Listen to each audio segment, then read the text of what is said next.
मराठा आरक्षण अध्यादेश म्हणजे जनतेची दिशाभूल आहे असं आरक्षण राज्यघटनेच्या आधारे देता येत नाही असं विश्लेषण घटनातज्ञ उल्हास बापट यांनी केलंय।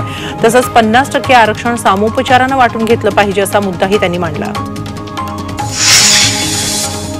मराठा आरक्षणाच्या अध्यादेशाविरोधात कोर्टात जाणार असल्याचा इशारा गुणरत्न सदावर्ते यांनी दिलाय। कायद्यानुसार हे आरक्षण टिकणार नाही असंही ते म्हणाले। रक्ताचं नातं असलेलेच सगळे सोयरे या श्रेणीमध्ये येतात याकडेही त्यांनी लक्ष वेधलं।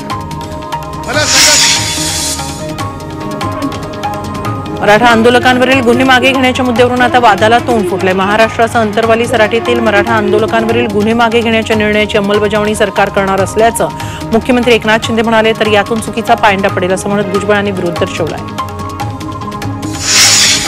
मराठा आरक्षण आंदोलनातील गुन्हे मागे घेण्याचं आश्वासन सरकारनं दिले, मात्र गंभीर स्वरूपाचे गुन्हे मागे घेण्यात येणार नाहीत असं गृहमंत्री देवेंद्र फडणवीस। अमृत नोनी आर्थो प्लस ये एक प्रूवन फॉर्मूला है। इसमें मौजूद नोनी फल के गुण और आयुर्वेदिक जड़ी बूटियां शरीर को जरूरी पोषक तत्व देने के साथ साथ हड्डियों और जोड़ों के घिसने, उनमें होने वाले सूजन और दर्द को रोकने में मदद करता है। दर्द मुक्त जीवन के लिए अमृत नोनी आर्थो प्लस। फडणवीसांनी स्पष्ट केलंय, जाळपोळ, तोडफोड, सरकारी कार्यालयांचं नुकसान अशा स्वरूपाचे गुन्हे कोर्टाच्या आदेशानुसारच मागे घेता येतात असंही फडणवीसांनी सांगितलं।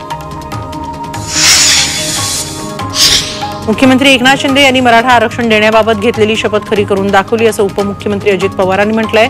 मुख्यमंत्र्यांनी शपथ खरी करून दाखवल्याचा सार्थ अभिमान असल्याचं अजित पवार म्हणाले।